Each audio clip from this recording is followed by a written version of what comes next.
Electricity is supposed to be local. You generate it near where people live, and you deliver it nearby. That rule shaped cities, factories, entire economies. Because once electricity travels too far, it becomes unstable, inefficient, and expensive. So most power grids never tried. They accepted distance as a limit. But one grid didn't. It treated distance as a variable, something to be engineered around. And that decision quietly changed what electricity is. Most countries struggle to move electricity across a city. Some struggle to move it across a region. This grid moves it across a continent. Not occasionally, not as an experiment, but as a core design principle. And once electricity can move like that, it stops behaving like a resource. It starts behaving like something else entirely. Electricity has always been trapped by geography. Coal had to be mined, rivers had to flow, power plants had to sit near demand. Distance decided everything. Where cities grew, where factories survived, which regions prospered, and which didn't. So what happens when distance stops being the constraint? What happens when electricity is no longer tied to place, but routed, redirected, and controlled? Almost like information? This isn't a story about how much power is generated. It's a story about how power is moved, and why the grid that learned to do that is quietly reshaping where industry lives, how economies compete, and what the future of electricity looks like for everyone else. For most of modern history, electricity didn't just power civilization, it organized it. Where power could be generated, decided where people lived, where factories were built, where cities expanded. Not because planners wanted it that way, but because electricity demanded it. Electric power has always carried a limitation that shaped everything around it. Distance. The farther electricity travels, the more unstable it becomes, the more energy it loses, the harder it is to control. So for decades, grids were designed to keep power close to home. Coal plants near coal mines, hydropower near rivers, cities growing outward from where power could reliably reach. Industry didn't choose locations freely. It followed electricity, and electricity followed geography. This wasn't inefficiency, it was survival. Early power grids were fragile. Frequency had to stay balanced. Voltage had to stay controlled. Long distances magnified small errors. So engineers built conservatively. Short transmission paths, clear generation zones, boundaries that electricity rarely crossed. And for a long time, this worked. Demand grew slowly. Cities expanded gradually. Industrial growth followed predictable patterns. Electricity stayed local, and local electricity kept the system stable. This created a powerful assumption that power grids were inherently regional, that moving electricity long distances was inefficient, risky, and ultimately unnecessary. So most countries stopped trying. They accepted geography as the rule. And once that rule was accepted, entire systems formed around it. Infrastructure investments, industrial policy, urban planning, all assume the same thing. Electricity belongs near where it's used. That assumption shaped the modern world. But assumptions only hold as long as the world stays the same. And in one place, the world didn't. At first, the old rule still held. Electricity stayed close to where it was used. Cities grew. Industry expanded. Demand rose steadily. Nothing felt out of balance. But geography has a way of asserting itself. Because energy doesn't exist where people want it to exist. It exists where rivers flow, where wind patterns settle, where coal seams and solar plateaus happen to be. And sometimes, those places are far away. In one country, that distance was extreme. The majority of its electricity potential sat deep inland. Hydropower in the west, coal in the north, wind and solar across vast interior regions.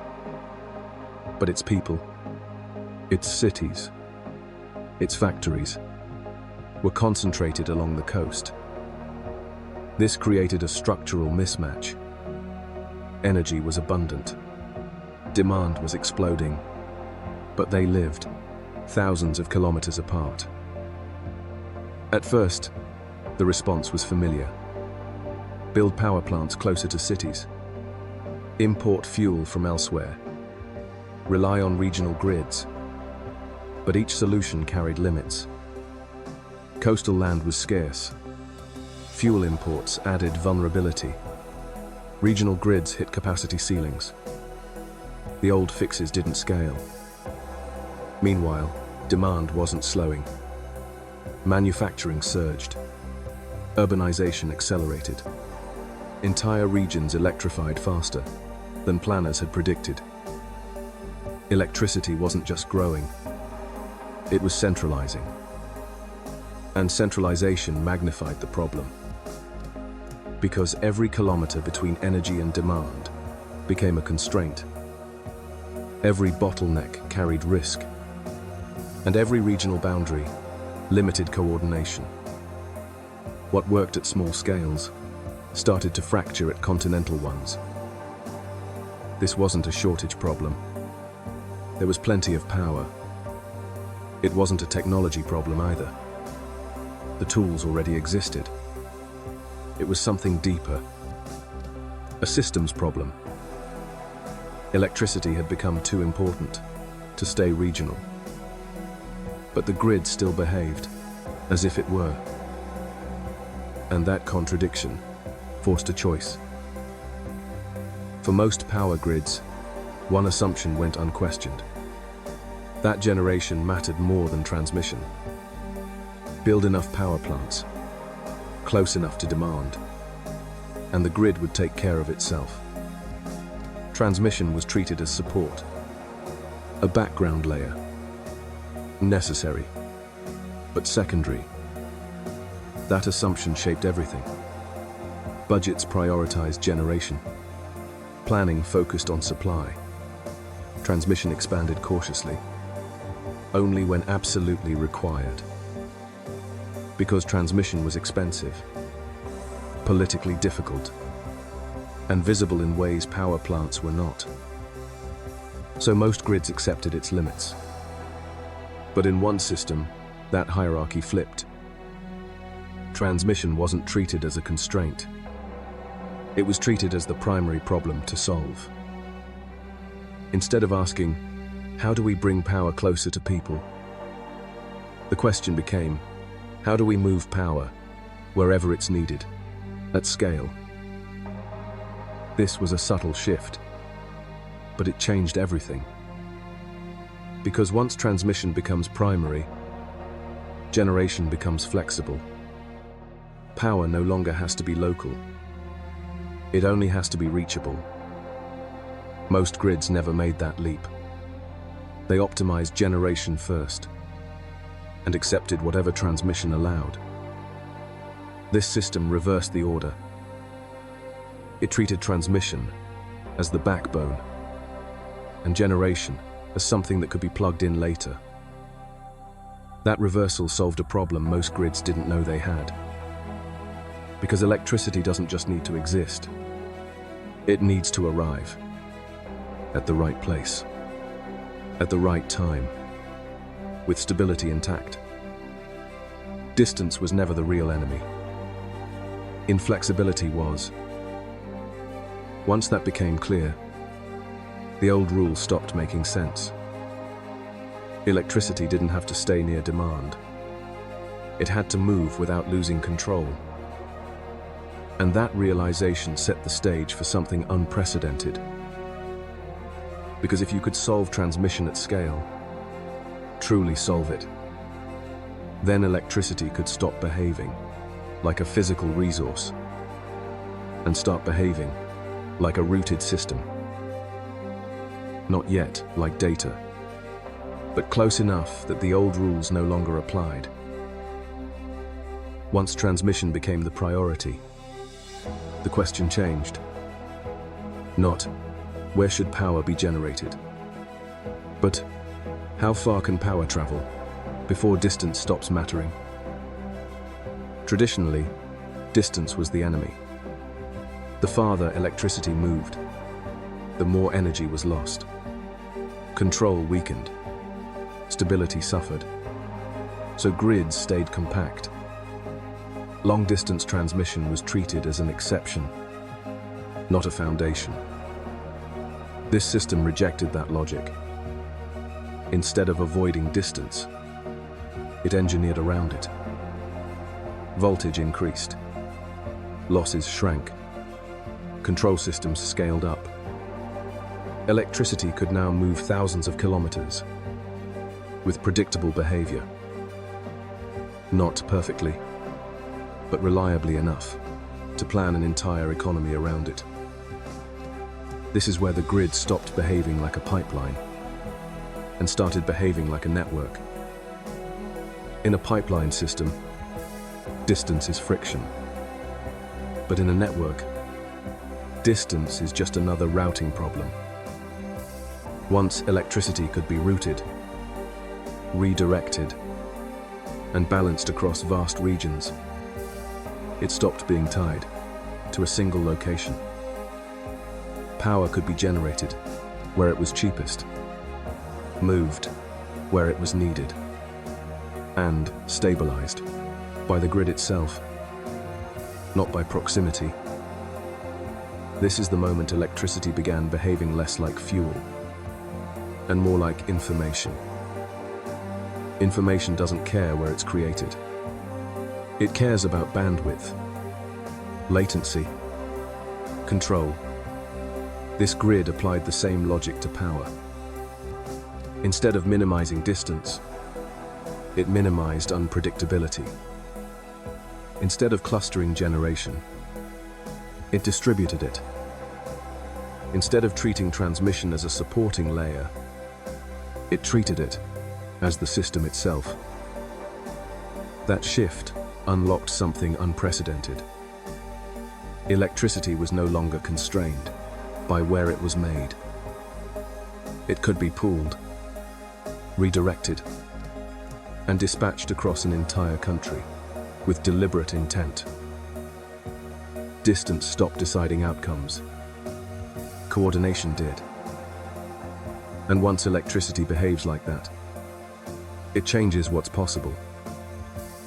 Not just for grids, but for industry, for geography, and for economic power itself. Because when power can move like data, everything built on top of it can move too. Once electricity could move freely, industry stopped needing to. For most of industrial history, factories had to chase energy. Steel mills near coal, aluminum smelters near dams, manufacturing hubs clustered where power was reliable. Energy decided location. That relationship quietly inverted. When power could be delivered cheaply and predictably over vast distances, factories no longer needed to sit near fuel or ports or population centers. They could be placed where land was cheaper, where labor was available, and where the grid could reach them. This changed the economics of heavy industry. Aluminum, steel, chemicals, data centers, industries once trapped by geography, became mobile. Instead of moving fuel to factories, the grid moved power to wherever factories made sense. Entire industrial zones emerged inland, powered by electricity generated hundreds, sometimes thousands of kilometers away. This wasn't just about cost. It was about stability. A factory supplied by a continental grid is less vulnerable to local shortages, less exposed to regional disruption, and less dependent on any single power source. Electricity became a shared national pool, not owned by a region, not tied to a single fuel, but dynamically allocated where it created the most value. That changed how investment decisions were made. Factories no longer asked, "Is there power here?" They asked, "Can the grid deliver?" And when the answer was yes, location stopped being destiny. Industrial development spread inland.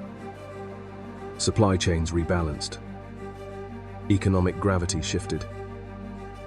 This is the part most people miss. China didn't need to export electricity. It exported what cheap, mobile electricity makes possible. Lower production costs, more resilient manufacturing, and an industrial base, less constrained by geography than almost any other on Earth. Electricity became an invisible competitive advantage. Built quietly, used constantly, and noticed only in hindsight. At this point, the question becomes unavoidable. If moving power like this creates such an advantage, why hasn't everyone done it? The answer isn't technology. The tools exist. The physics is understood. The benefits are obvious. What's missing is not capability. It's coordination. Because grids don't scale at the speed markets move.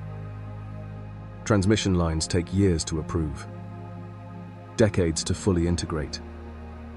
They cross cities, farmland, protected land. Every kilometer introduces another decision maker, another veto point. Most grids are fragmented, owned by different utilities, governed by overlapping jurisdictions, optimized for local reliability, not continental coordination. That fragmentation isn't a flaw. It evolved for stability. But it makes large-scale transformations slow, incremental, and politically delicate. There's also visibility. Power plants can be hidden. Transmission lines cannot. They cut across landscapes, change skylines, and invite opposition, even when their benefits are abstract. So most countries compromise.